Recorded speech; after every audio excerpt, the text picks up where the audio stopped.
So we're here today. We're really excited to have everybody here. This is a very interesting topic. It's a very interesting topic for me because it seems like all my family members are doing this intermittent fasting, and I think it's kind of interesting. There's been countless trends in nutrition and dieting throughout the years, and recently we've seen a surge in the popularity of intermittent fasting, and it's as a way to manage weight and optimize health. And the intermittent fasting has been hyped to be simply another diet in a long line of trendy eating habits. You know, we started talking before we turned the webinar on. We have Melissa Layne, who is a Kinesiology Department faculty member at the University of North Georgia.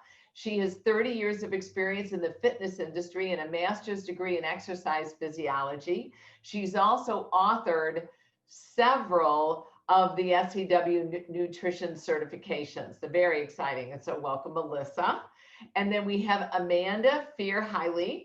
She is a registered and licensed dietitian. She's been that way for over 20 years, and she specializes for the past 15 years in fitness. Her passion is helping others learn how to use food as fuel. So welcome, very much welcome, Amanda. This is your first webinar with us. We're very excited to have you. And then I wasn't sure if I should say this, I'm saying it anyway. This is my son, Sam, very proud of him. He's got a master's degree and he's a Ph.D. candidate. He should be getting his Ph.D. next year in Bioinformatics and Systems Biology at the University of California, San Diego. He's in Dr. Christopher Benner's lab, and his research specializes, I'm going to try to get this right, in using next generation sequencing technologies to understand gene regulation. And no, as his mother, I have no idea what he's doing. But he always has an opinion on something, and he wrote a fabulous article for us on intermittent fasting that we published last year. And so we're trying to catch up on what the thoughts are about intermittent fasting. I'm going to call first on Melissa. Melissa did extensive research. I think she hates me a little bit because I'm always bugging her to put, yeah, she's shaking her head, yes. Put those glasses back on. You look far more intimidating. What? All right, I'm good. Very intimidating. I love it. But tell us what you found in your recent research. Well, I approach intermittent fasting, and when I teach in my exercise physiology class, not as a diet trend. There's many different types of intermittent fasting, but most of the research is done on time-restricted feeding, where people eat their still normal amount of calories that they should, not that they have been, but that they should, in lesser amount of time. And it should rotate with your circadian rhythm so that you're using your 8 hours of sleep as part of your fasting period. So most of the research is done on time-restricted feeding, and most of the research is done that I looked through is done on health benefits. So things such as increasing your insulin sensitivity. And because you are not increasing your insulin levels, when insulin levels drop, growth hormone increases. So your growth hormone increases not only because your insulin levels are low, but also because you're in your non-REM hours of sleep. It also shows that it increases the amount of beneficial gut flora in your large intestine, the microbiome that actually helps digest your food. And most of the numbers for the research on insulin sensitivity is that over time, fasting 12 hours of longer can actually increase your insulin sensitivity by 3 to 6%. And considering most of our type 2 diabetics are insulin resistant, that's big for those that are pre-diabetic. And then she takes a big breath because all of us have to try to understand exactly what this means. And it seems like with the intermittent fasting, it helps your gut, it helps your insulin sensitivity, and I think at one point, I always thought, at least with intermittent fasting, I think I'm eating less. Or maybe is it just making me more aware of what I'm putting in my face now? Well, one of the things is because you are going minimally 12 hours without food, it teaches us to be a little bit more aware of our appetite versus hunger. In America, we are so prone to eating before we get hungry. We eat on a schedule, or we are told to eat every 3 to 4 hours or 2 to 3. And we kind of lose track of what it feels like to actually have a stomach that is empty and has hydrochloric acid and nothing to mix with it. So it does teach us that. And when you stop and think about it, when do most of us lose control with our calories? It's in the evening time after we put the kids to bed. Maybe some people are partaking in alcohol, and alcohol diminishes your inhibitions, so you tend to eat more than you should. Now, intermittent fasting isn't for everyone at all, and it is definitely going to play a role in your athletic performance. So there's those benefits, or those negative factors that will fight with the benefits too. Oh, interesting. Now, Amanda, you said something before we turned on the webinar. You were talking about, looking at food as fuel and also helping with that athletic performance. Yes. In intermittent fasting and exercise, we can figure out how to make that work. And I think we're going to talk about that in a little bit. But for the most part, exercising in a fasted state, you're probably going to be a little bit hungry, and you might not exercise as long, or you might not be able to exercise with as much intensity. There are some good studies, and I don't have the stack in front of me, but if your glycogen stores, your glucose stores in your muscles are empty, you're not going to readily tap into kind of the calorie burning metabolic kick that you get from exercise as quickly as if you have a nice quick little acting carb snack right before exercise. And if someone's trying to really enhance their exercise, I believe that fueling pre, post, and actually sometimes during, if it's longer than that hour, is essential. And so knee-jerk reaction, I'm not going to promote intermittent fasting and exercise, but if it's more of a lifestyle thing, or there's a lot of good ways to do lower intensity exercise while you're fasting, and that would be all right. But I worry about kind of the low blood pressure problems and the low blood sugar problems that might come with that, people not being hydrated enough. And when I look at kind of preserving lean muscle mass, I find that it's better preserved with a well-balanced diet, because intermittent fasting just isn't able to replenish those muscles as quickly as I would like. Interesting. And Sam, what are your thoughts on that? I think that I agree with what's been said previously. I'd be interested in the case of insulin sensitivity to see if that's an acute effect or a chronic effect.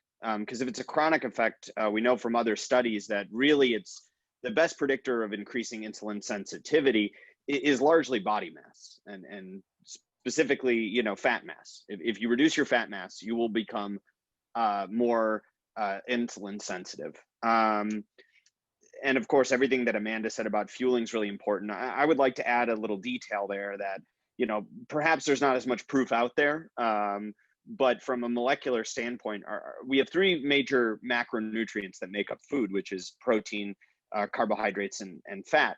Our body can store carbohydrates and it can store fat.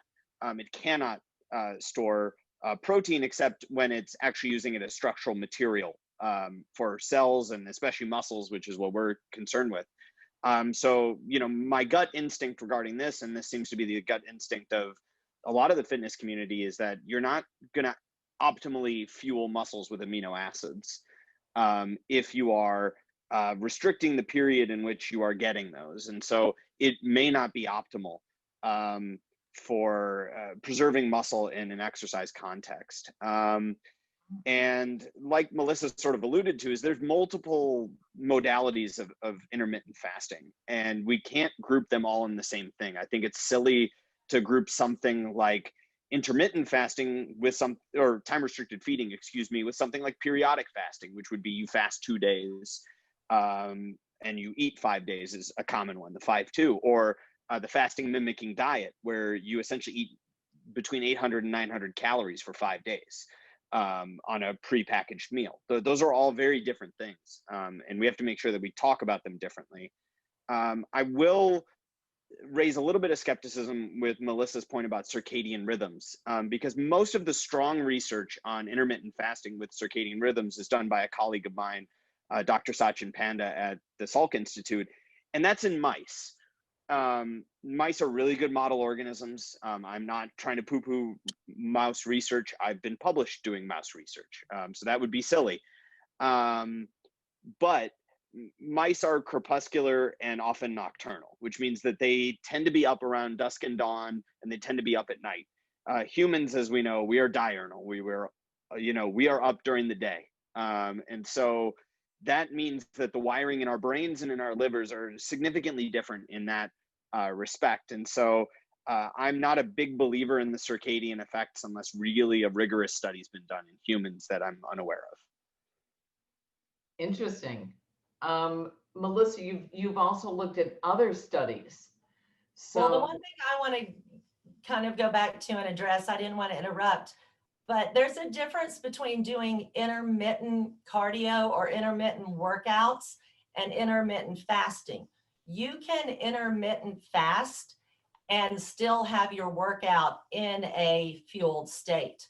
I can intermittent fast from 4 p.m. until 7 a.m. I can start eating at 7 a.m. and I can be fueled for a noon workout.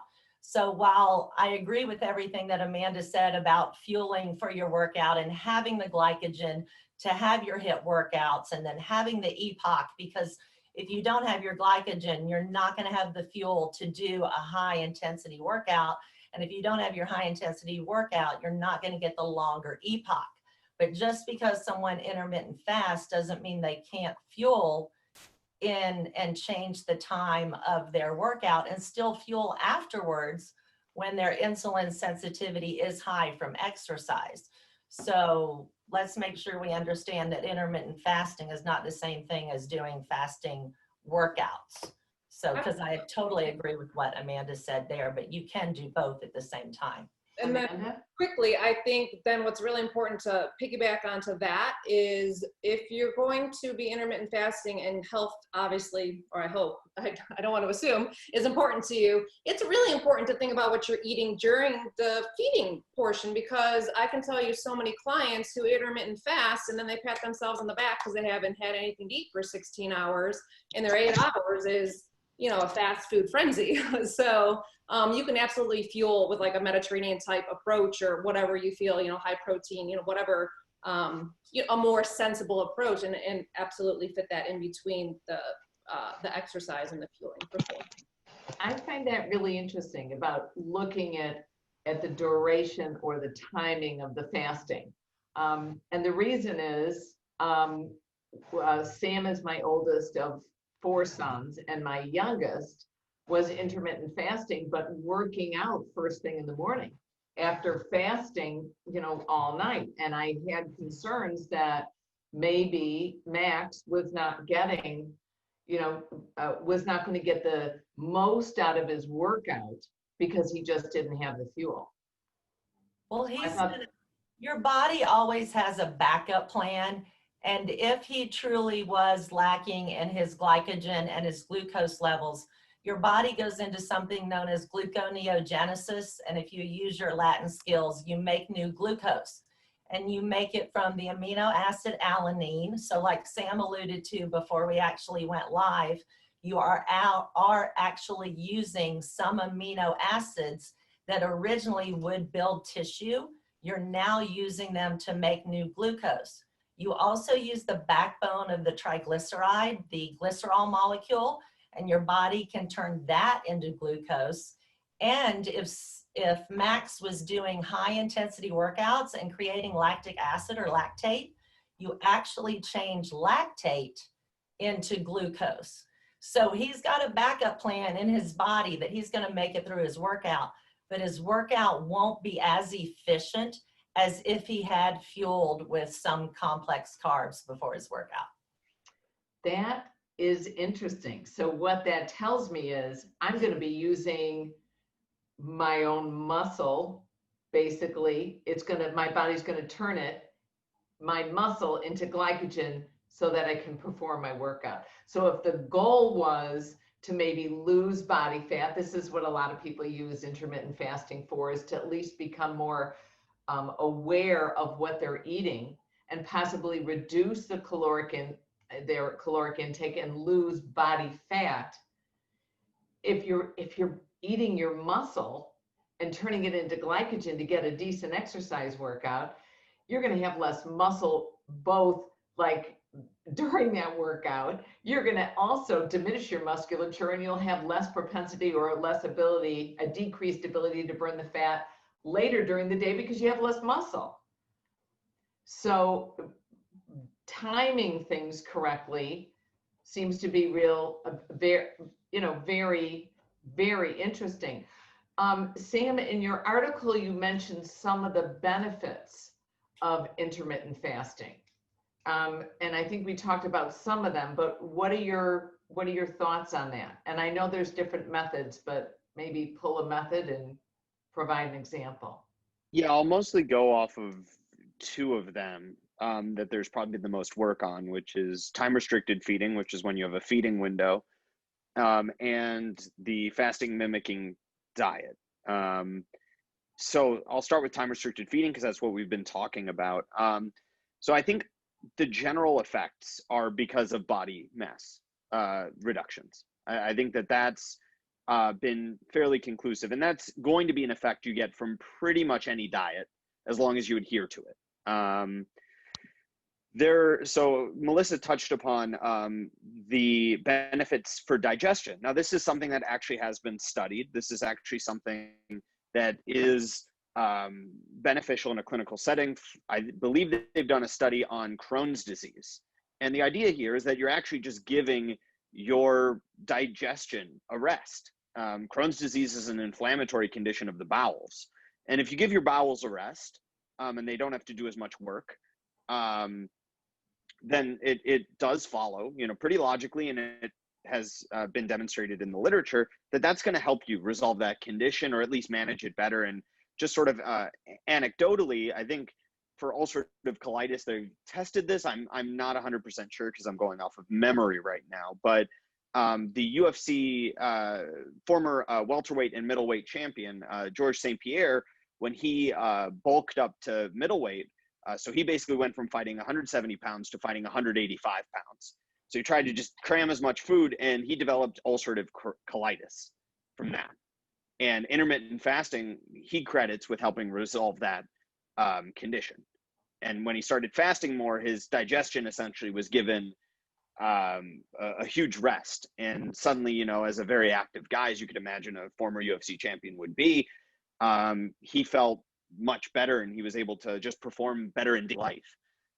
So the fasting mimicking diet, which I mentioned earlier, it's a periodic intervention. They recommend like once every month or once every 3 months or 6 months, depending on when you want to do it. I also want to say that while this is something that has been developed by scientists, by Dr. Valtteri Longo at USC, it's proprietary. He owns the patent on it. He does not release the actual food composition.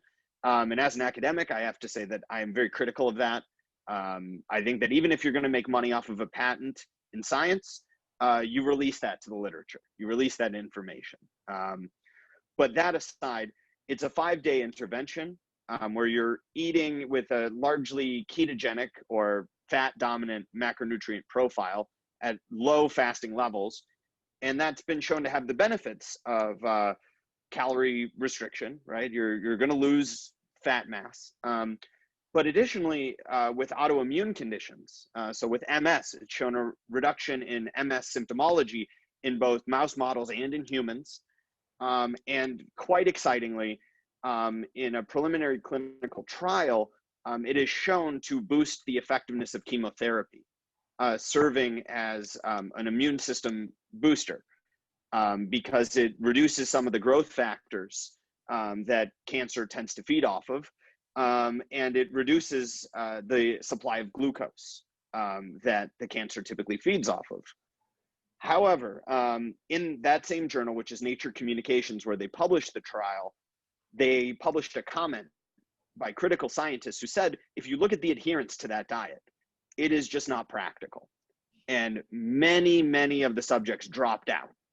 And so we can get excited about that as a potential cancer and immune intervention, because it's essentially depleting and then replenishing and resensitizing your immune systems. But it's very hard for the average person, and really just very hard for almost anyone, to do a 5-day almost fast. And I'm seeing Amanda nod her head, because you know, you got to look at common sense. You got to look at real life. Now, everybody who's on the webinar, I see people like keep continuing to join. Please, if you have questions or particular areas you want addressed, type them in the chat box. We're watching it. I'll make sure we get them answered. But Amanda, from a common sense perspective, how are we going to integrate this into our lives? Because we are not UFC competitors. I mean, there's times in my life I feel like that, especially these days. But how do we incorporate some of this? I mean, I think some of the talking points that Sam has brought up, you know, you got to kind of figure where your client or the patient is driven from, right? If they have a high cancer risk or they're fighting cancer. And Sam, I'm glad you're on here, because is it autophagy? Yeah, so autophagy. And I was like, how do you say that word? So it's the cells eating the diseased cells, right? So it's how, yeah, right? so that's minimal. Everyone talks about autophagy, but when you actually look at the numbers, it's minimal. It's very minimal. It's not. It's a good thing. Autophagy is a good thing, yes, but it's not. With intermittent fasting, it's not like boom. Yeah. I've actually seen a YouTube video where someone claimed they could feel the autophagy happening. A, that's not how autophagy works, and B, it's happening in such a small amount that they're just being silly. All right, I have to interrupt. I have to ask one question. Maybe Amanda, you can answer this, or Melissa, you can. Somebody asked, for one thing, what is insulin sensitivity, and is insulin sensitivity good or bad? Amanda, go ahead. Okay. So you want insulin sensitivity. As we gain weight and as we overeat, your body, for whatever reason, starts overproducing insulin, and then it's floating around in the bloodstream, and it's very inflammatory, and then it's not regulating your blood sugars.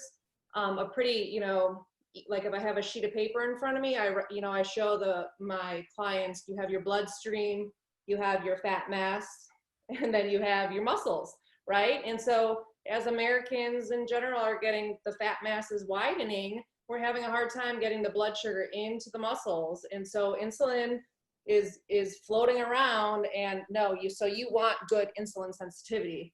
And I will say, if someone comes to me and says, am I going to lose more weight with intermittent fasting or a good low calorie diet? I say either. The studies I think right now are pretty equal. What intermittent fasting is showing just a little bit better is better insulin resistance, or better insulin sensitivity, excuse me. So you're using your insulin better, you're dropping those insulin levels. But I still hold true with Sam. I think it's probably, longer term studies. If you're losing weight, your insulin sensitivity is going to get better. It's going to improve. So did that answer the question? We want insulin sensitivity. We don't want insulin floating around. We want your body to use the right amount of insulin to get your blood sugar level to where it needs to be. End of story. Okay, Melissa, can you elaborate on that? Can I add? So Amanda put it very well. We want the insulin levels in the bloodstream as low as possible. So you either want to limit what your pancreas ejects or pulses out. And then what is in the bloodstream, you want the sensitivity of the muscle cells to open up the cell and pull it in and store it as glycogen.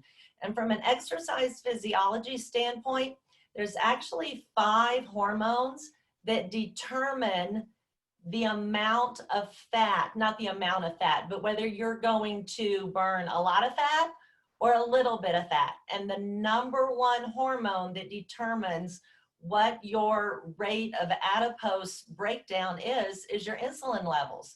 The lower your insulin levels are, the more you turn to lipolysis as fueling. It's one of the top 5. It is the top of the 5 hormones. So the more insulin you have, you do want to be insulin sensitive, because the more insulin you have, the better able you are to burn fat? no. No. The less insulin that is in your bloodstream. Okay. Because I'm going to give it to you really short and simple. You break glucose or glycogen down in 10 easy steps. All the enzymes that you need in your cell are right there. It's like if somebody said, how do you go start your car in the morning when you leave? You could go through those 10 steps. But when you break down fat, you break down fat in 3 long cycles. So it's like your washing machine washing a comforter. Everything is long and involved. So if your body says, now you always burn carbs, fat, and protein at the same time. You don't burn one before the other. But if your body says, would I rather spend my time breaking down insulin or glucose in 10 steps or fat in 3 long cycles, it's going to lean towards the glucose because it's so easy to break down. And if your body sees insulin, your body knows your glucose levels are high. Okay, that really helps. Now, I've got a couple questions here. Are there age-related considerations, postmenopausal, older population versus a younger population? And I'm going to pull this back, not just into fat burning and glycogen burning. What I'm going to look at is intermittent fasting better for a certain demographic? Bueller, anyone? I don't think they've done any studies to suggest that there's any difference. Okay. I don't think there's any difference. I think it's whether you could adhere to it, but I don't know how that would relate to age. Any opinions, Melissa? I kind of see, I don't want to say it relates to age, but I'm going to give you an example. I started intermittent fasting right after my hip replacement. And it's so easy for me because I'm single, I have no children, I do what I want, I turn out the kitchen light. So I think if you're someone who's 30 years old and has 3 or 4 children and a husband that you have to feed as they do various things, this is not realistic. But when you're an empty nester and you can decide with your partner, hey, our meal's going to be from 5 to 6, and then we're turning out the kitchen light and putting up the close sign, it's a lot easier for a single older person because of adherence, like Sam said. So I think you have to look at your family life and do, I mean, Sara, think back to when you had 4 kids and they were all, well, you still have 4 kids, but when they were all playing different sports and you had to drive them around, how many times did you serve dinner? Oh my God. No, they'd eat a whole meal from the nanny right after school, and then they'd have another whole meal later on at night. So I think what Sam says is very true. It depends on how well you can adhere. And if you don't have a family depending on you, it's a lot more feasible. Yeah, and where everybody's running in a different direction. That's very interesting. And then someone said, Julia said, I never eat breakfast because it makes me fall back to sleep. She wakes up at 7 a.m. and coffee only. It says coffee only, any food would send me into a deep. Why would eating breakfast throw her back to sleep? Is it maybe because she just didn't eat enough? I don't know. Yeah, I mean, if it's What is she eating? Yeah, well, exactly. What do you? I was gonna say, if it's a Yeah. very heavy, like fat-laden meal that makes you feel, like a Thanksgiving meal makes you want to sleep because it's overbearing. But that's unusual. Okay. If she wants to elaborate, I'm happy to help. Okay. And then any thoughts? Oh, here's one from Sylvia. Any thoughts on the warrior diet for weight loss? Only 1 meal per day. This seems to be gaining popularity in some groups again, and Melissa's shaking her head. Melissa, what do you think of the warrior diet? I think that goes exactly back to what Amanda said. No matter what type of fasting you're doing, the foods that you choose in your eating window have to be quality foods. And most people that I've talked to that do the warrior diet are saying, well, if I'm only going to eat once, I'm going to eat what I want. And they're not fueling with high quality vitamins and minerals. They're fueling with crap. When you intermittent fast, you still have to fuel with your vitamins and minerals that make your chemical reactions in your body occur. So intermittent fasting of any sort is kind of useless if when you are eating, you're not eating a quality diet. All right, now I'm going to go. No, go ahead, Amanda. Yeah, I'm going to my research gurus on either side of me, at least on my screen. I remember reading a study that, and you know, there's pros and cons, but there was a study that specifically showed decrease in metabolism after being on some type of intermittent fasting. And I can only, like the warrior diet, 1 meal a day just doesn't seem like it would be a very sustainable or effective diet in terms of weight loss or metabolism promoting effects. I could be wrong. I will say, honestly, so many folks come to me and they're like, I'm intermittent fasting. And I'm like, okay, is it working? And they're like, well, I haven't lost any weight. So, and if that's your goal, maybe it's not, maybe you like the way it feels and digestion, all those other things. But almost like if it's like Melissa said, you can't cut out food groups, and you can't, I mean, only in what are you going to get in one meal that's going to nourish your body? It just doesn't seem very balanced. Sam, I'm going to ask you, we got a question from Abby. How many hours should you fast if you were going to try to do this? It's going to vary. I would say that 8 hours is probably reasonable to start with. It's going to really depend on lifestyle. The big skepticism, and this actually holds for, I was going to answer for the warrior diet thing, but it's the same thing. How are you going to get enough protein in? That's the biggest thing that I think I would be concerned with personally. You know, I'm on a diet right now where, you know, I'm 170 pounds. I'm a lean guy. I'm eating 170 grams of protein. We're talking, if I had to do the warrior diet, it would be, that would be over a pound of chicken breast in that one meal. Like that. And we're talking about hitting other goals. And sure, I could probably hit some minimum, but the question is can you get enough circulating amino acids? Because there's a lot of protein is easily the most important macronutrient, followed by fat. The variety of reasons behind that.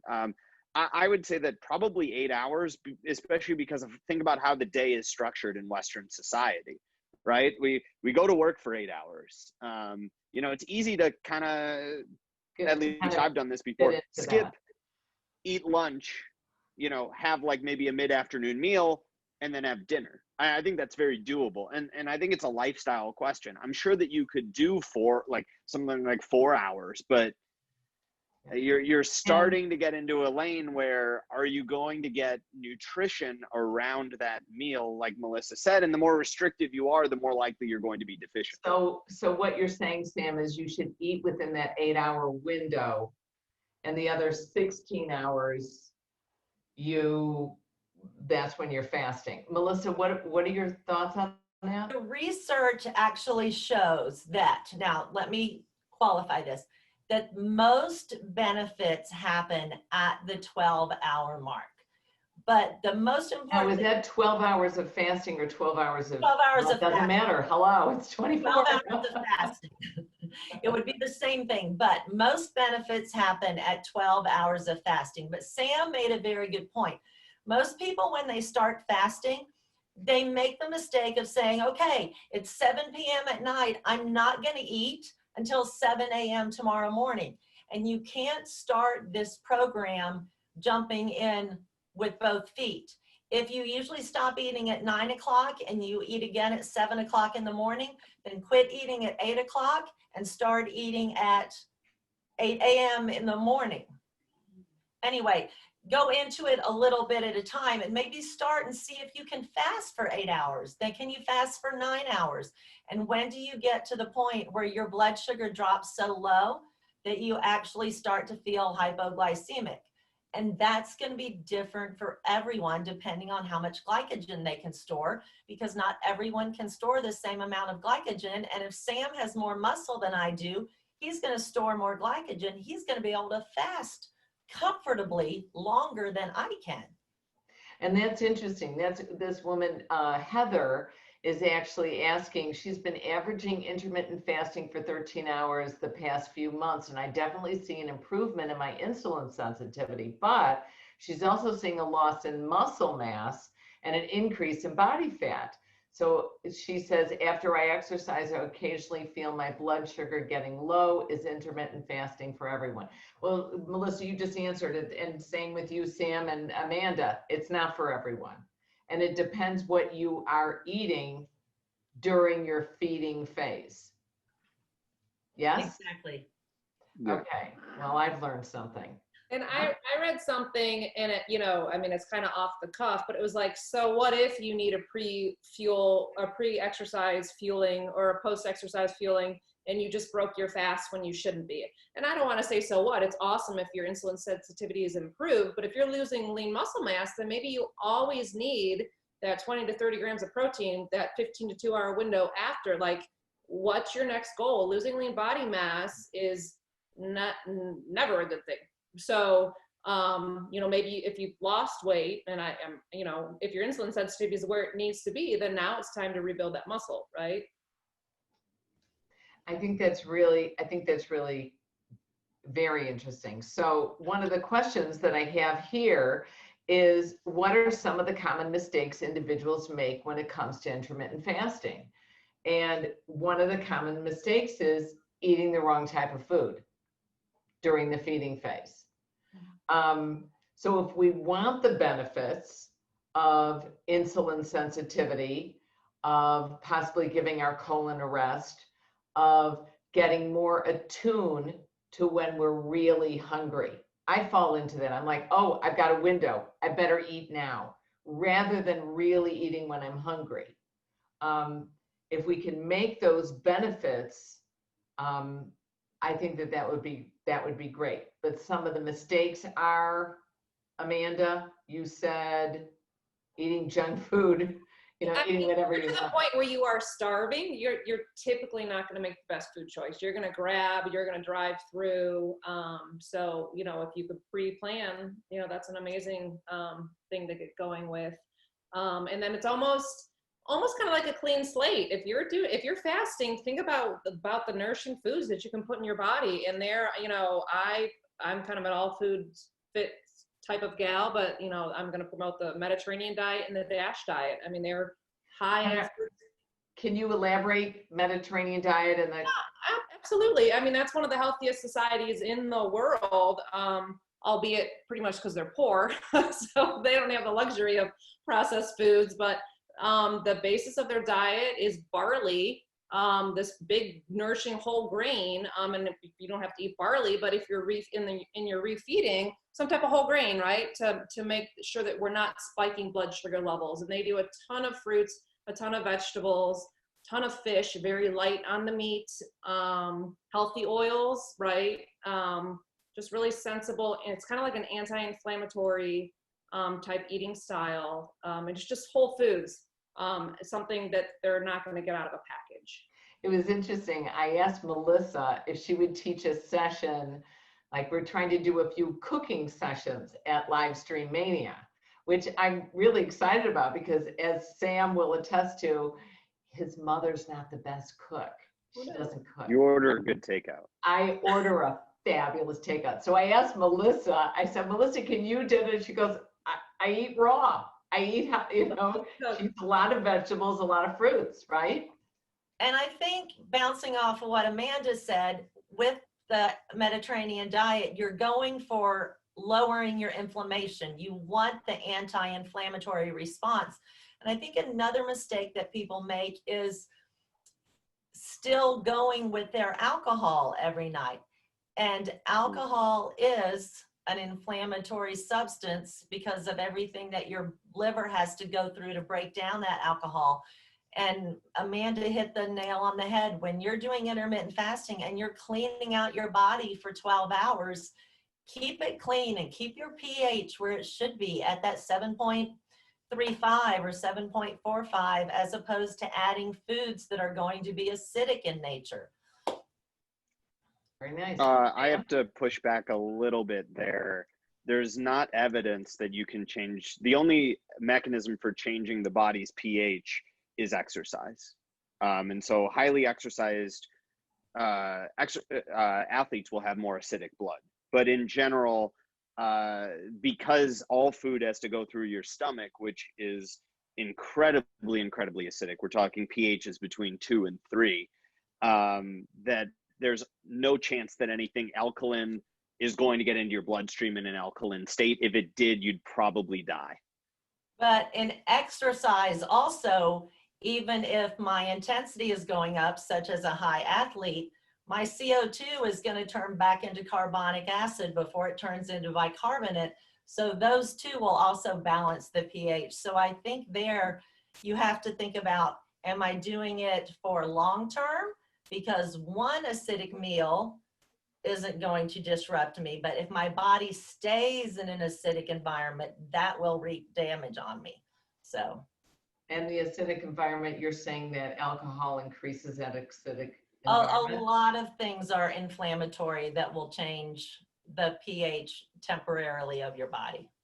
Yeah, But interesting. your body still has to stay neutral, and I agree that your pH. When people come to me and wanting an alkaline diet or whatever, or someone selling alkaline water, if you like the way it tastes, great. But I totally agree with Sam. I always say the pH of your stomach is 2. That is so acid, because neutral is 7.35 or what, right there. So it doesn't matter if you like science or not. But your stomach acid breaks down everything anyways into this acid, to help you digest it. So whatever you're eating, whether it's a little acidic or a little alkaline, once it gets into your stomach, it's acid until it returns to your bloodstream, which is neutral. If it's not neutral, you're in the hospital with kidney failure, or you can't breathe because you can't get rid of the CO2, right? So your body knows how to maintain neutral. Right, and it does maintain it. It will do anything it can to maintain it, which is what it Well, I sounds like you're saying inflammatory and acidic are similar, and I see them. Yeah. I think inflammatory is absolutely a huge problem. We need to decrease inflammation in the body, but I'm not as worried about an acidic or alkaline type. All right, I'm going to ask another question. Sally, I think this is pretty interesting. I've been intermittent fasting, but high intensity exercising in the middle of it. I don't feel I can't work out as intensely. What I'm hearing Amanda say is this is not good for my muscle mass, and that I should be eating both before and after the workout, ? So I think, remember you were talking about, food is fuel. What are your suggestions? Eating both before and after people exercise? Of course, Right. it depends on what they're eating. She says it's working for her, and I think it takes up to 6 months to adapt to whatever fasting exercise program you're doing. So if she, and this is a she, right? I missed who the question was from. Yes, Sally. If you're comfortable with it and you're seeing the gains, and HIIT, I think is great for, we were talking about the EPOC, the afterburn, and for, truthfully, you should be increasing lean muscle mass and metabolism. If you're seeing all that, then it's working. Your body has turned those other systems on, and you're getting fuel, you're fat burning, and you're preserving lean muscle mass, sounds like. But if, and this would be some type of test in a pod, or, just how do you feel like you look? If you like the way your lean muscle looks and you like the intensity of your workouts, then I personally wouldn't say don't change it. I wouldn't change it if it's not broken. And Lori asked, did I hear you right? We don't need to buy alkaline water, or is it better for us? I personally don't think you need to buy alkaline water. No, but we have other folks Melissa's shaking her head. No, I don't think you need alkaline water either. And our third contestant? I mean, if you hate money, you can buy it. Yeah, I can't stress it. I mean, there's just, I study things at a cellular level. These chemical reactions need to happen in specific contexts, and your body has had billions of years to evolve and develop solutions to doing this. And you need to be in a tightly regulated range. So if you want to nuke yourself with alkalinity and really try, you're A, going to fail because your stomach's going to neutralize it. But B, you could also get what's known as alkalosis, which means that your blood is so alkaline that the chemical reactions that'll happen won't happen. So even if the proposed mechanism of that works, it's not good for you. Not good. All right, we're really out of time, and I wish we could keep doing this for another hour, because I feel like we've only really scratched the surface of it. Chris was nice enough to put a link into Sam's fasting article, and we will come back and we will also talk about this. Melissa, she's got a lot of articles. She's traveling tomorrow. She's got a workshop she has to do. So I promise that we'll put up the recording tomorrow, but within the next couple of days or so, right, Melissa? Sometime next week, we can get maybe a link to some of the research, research. Yeah, cool. So that'll really help us. I think this is really interesting. I'm going to ask for a real short closing remark from each of you, just a suggestion on how we might want to try this. 1-2 sentences each, that would be great. Amanda, I'm going to start with you, please. Okay, yeah, I am happy to support intermittent fasting for somebody if they have goals that they're trying to meet health-wise, and if it is truly working for them, and if it's sustainable and not, you know, if they're not dreaming of food or anything like that. That is absolutely, we know that there's some absolutely great benefits to it, but I wouldn't push yourself into it just because your best friend is doing it and had great success. You got to do what works for you. Very cool. And if people want to reach you, why don't you type your contact info in the chat box. And Melissa? I think if you have a healthy relationship with food, if food is something that fuels your body and you would like to try it, start small. And if you don't feel better, don't do it. If you feel better, stay small, and you can add on a little bit and see what time works for you. Very cool. Sam? I think it's very individual.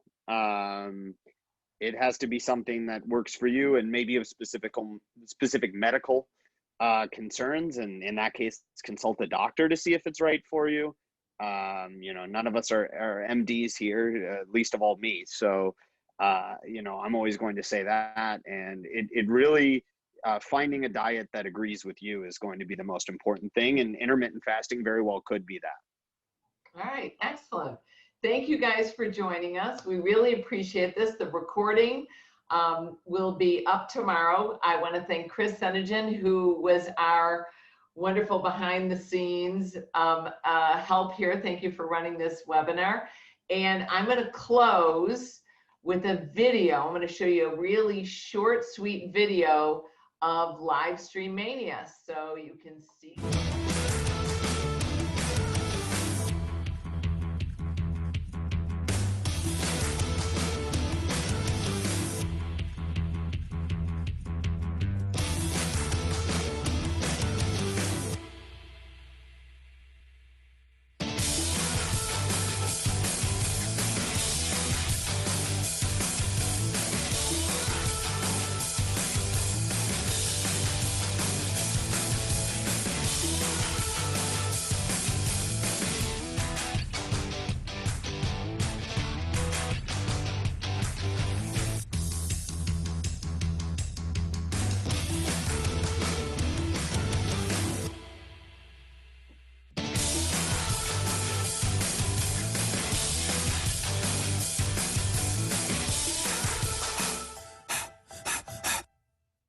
Excellent. Yes, it was a little loud. Sorry about that, guys. But thank you very much for joining us. We hope to see you at Livestream Mania. These wonderful presenters are going to be presenting for us and doing all these. We have over 50, oh, not 50, 36. Oh, we have 36 different nutrition lectures going on at the conference over 3 days. And then it's available for 2 months, for 60 days after the event. We're going to be recording. So thank you again for joining us. Thank you, Amanda. Thank you, Sam. Thank you, Melissa. I really appreciate it. Take care, and everybody have a good night.